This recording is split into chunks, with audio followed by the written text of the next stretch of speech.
You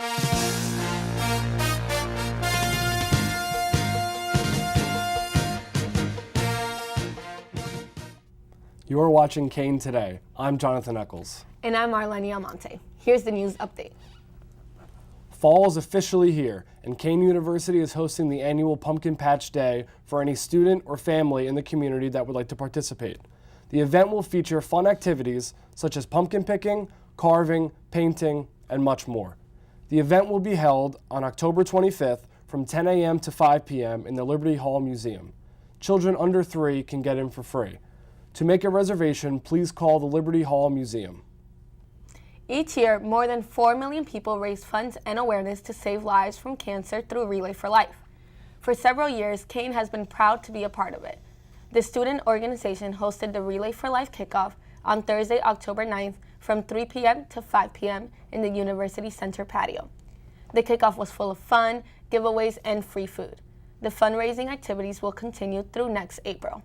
All Greek Alumni Reunion is here again, and Kean University welcomes our Greek alumni and their guests to kick off Homecoming Week festivities. On October 24th, the university will host a reunion party for alumni to reconnect with their Greek brothers and sisters from different classes. You can order your tickets by October 17th or pay $25 at the door the day of the event. You must be 21 or older to enter. This event will start at 8 p.m. in the STEM building. This year marks the 350th anniversary of the state of New Jersey. And to commemorate this, Kean University is hosting an event called Liberty Live. It is a play about 2 young boys who just moved to New Jersey. In this blast from the past story, the 2 boys find common threads of humor, honor, and awareness, as told through experiences of a someday founding father making his way out of the projects. You can catch the play at the Liberty Hall Museum from October 16th through the 19th. For tickets, call Premier Stages. Kean's men's soccer team beat John Jay College Monday with an impressive 1-0 victory. The Cougars' only goal was scored by Kean's promising freshman forward, Savag Kerlopian, in the first half of play, assisted by senior Patrick Foley. The Cougars' success is owed to the defense, which held a 1-0 lead, allowing only 5 shots the entire game. The Cougars are now in a strong 8-4-1 on the season and will play William Patterson Saturday, October 11th at Alumni Stadium. The annual Cape May Film Festival is just around the corner. This year, 4 communication students got their film accepted by the festival. Their subjects range from a coming-out story of a college student, a profile of a young teacher, to a hockey league for disabled people. Their films will be shown on Saturday, October 18th at the West Cape May Borough Hall. You can also watch them on the Kean Diversity channel on YouTube, produced by the School of Communication, Media, and Journalism. And that's the news update. I'm Marlene Almonte. And I'm Jonathan Eccles. Coming up next is Academic Corner. Welcome to Academic Corner. I'm Marlene Almonte. Today my guest is Dr. Sue Bousquet. She is the Dean of the College of Humanities and Social Sciences. She's here to tell us about all the exciting opportunities for our students in her college. Thank you for coming, Dr. Bousquet. Well, thank you so much for having me. It's a pleasure. So I want you to tell us a little bit about the exciting things happening in the College of Humanities and Social Sciences. Well, the humanities and social sciences are undergoing quite a change these days. We have moved from many departments to schools. So, for example, the School of Communication, Media, and Journalism. That's been our most recent change. We now have the School of English Studies. We started out with the School of Psychology. We have the School of Social Sciences, which includes sociology, economics, and political science. We still have a department, one department, the Department of History. So we're very big. We're reorganizing so that we're more student-focused, and it's a very exciting time. Yeah, it's huge. That covers almost every major. It certainly does. It certainly does. Okay, and how about, I'm aware that you're the chairperson of the University Planning Council. I am. So what exactly does that council do? Well, that's a really interesting, it's a whole different spectrum of being involved in the life of the university.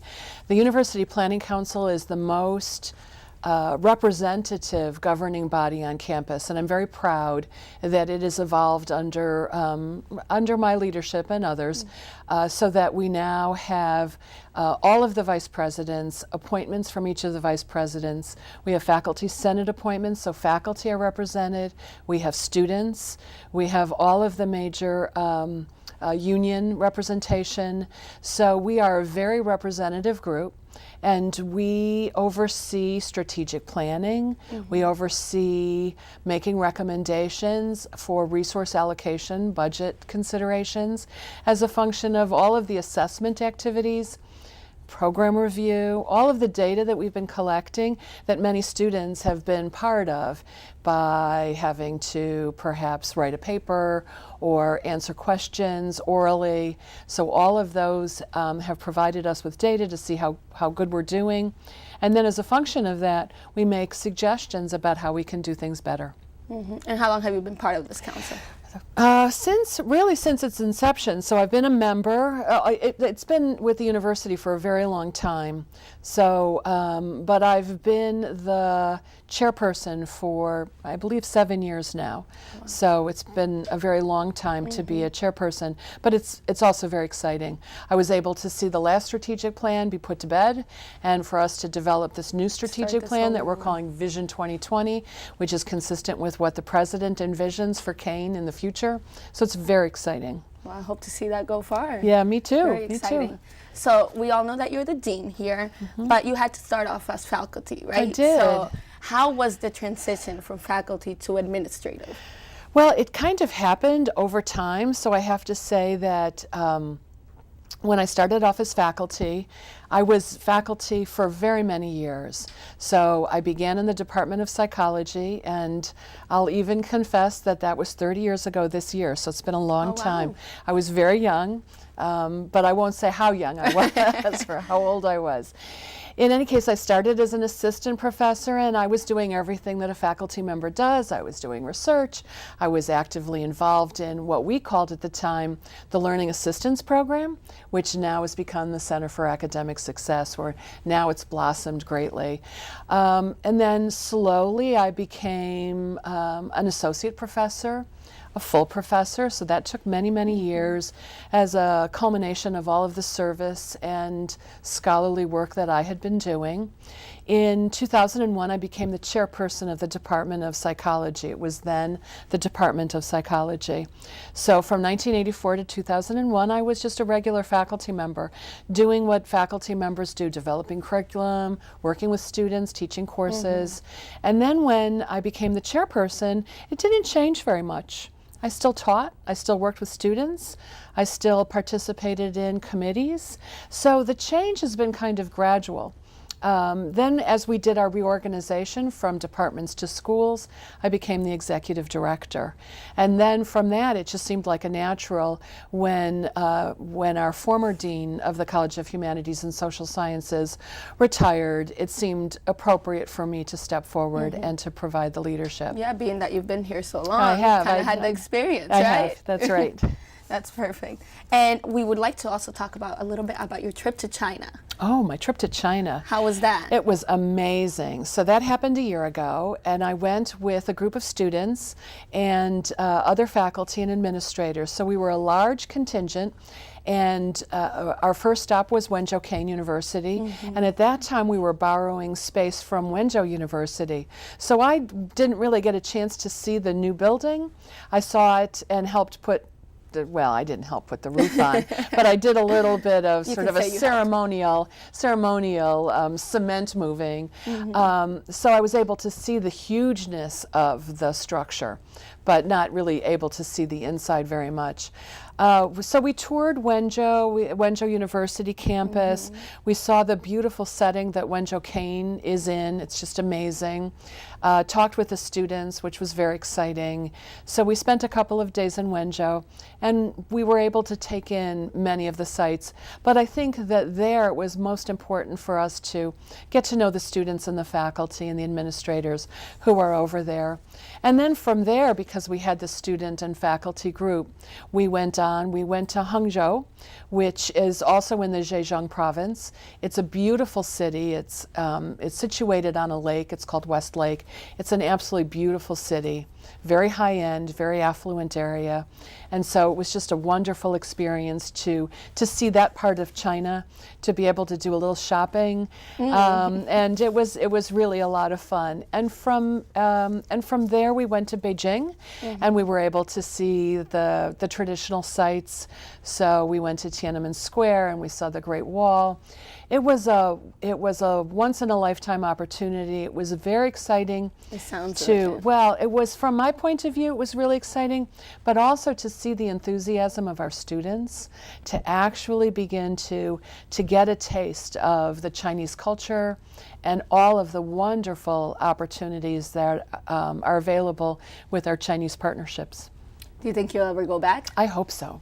I hope so. It was great. absolutely amazing. It was absolutely amazing. It sounds like it. It sounds like you had a great time. We did. And that's all, unfortunately, that's all the time we have today.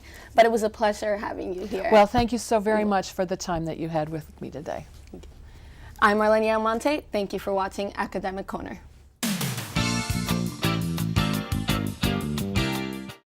Are you ready, kids? Aye, aye, Captain! I can't hear you! Aye, aye, Captain! Oh!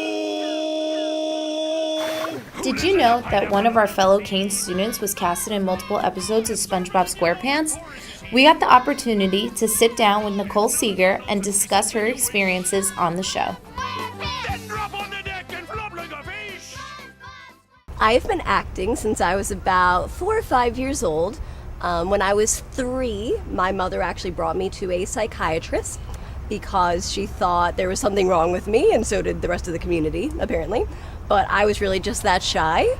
So she said, what can we do about this? So she ended up enrolling me in different acting courses. Then drop on the deck and flop like a fish! I did community theater.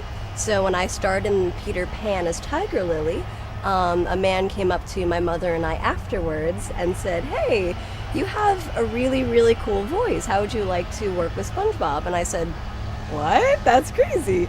And he said, yeah, so it was a special role because it was one of the only SpongeBob episodes that wasn't being voiced in California. So I hopped on that opportunity, and then after that, I landed roles with live productions of SpongeBob and things like that. Ready? SpongeBob SquarePants! SpongeBob! Well, we actually did a live shooting on a boat, and it was mid-November, and it was freezing, and all we were wearing was this t-shirt, and we all got pneumonia afterwards, but it was so worth it. Best day ever.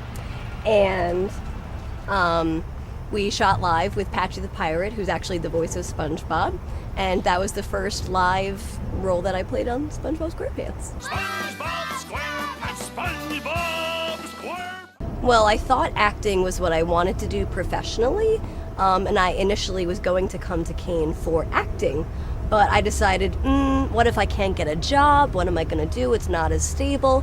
So I decided to go for public speaking, and now I still consider it acting. It's just I would probably have a more stable job in the future.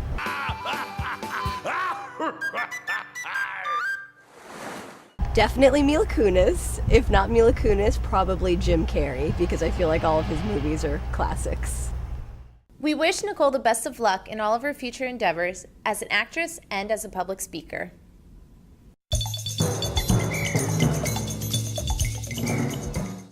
On September 23rd, in honor of Hispanic Heritage Month, the student organization hosted a Salsa Magic Night here at Downs Hall.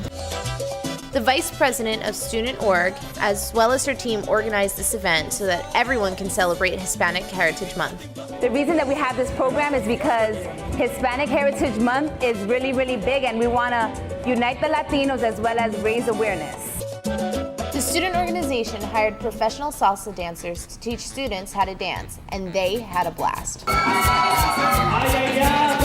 we going to go back, ladies, forward?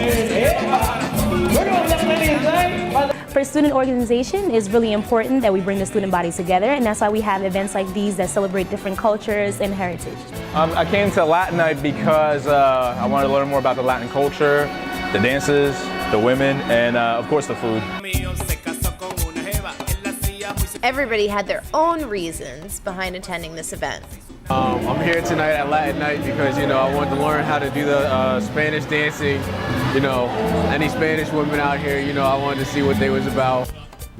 The night was filled with friends, dancing, and an abundance of Latin cuisine. Over 200 people attended this event, and it was a huge success for the student organization. I'm Jessica Townley, and that's today's edition of What's On.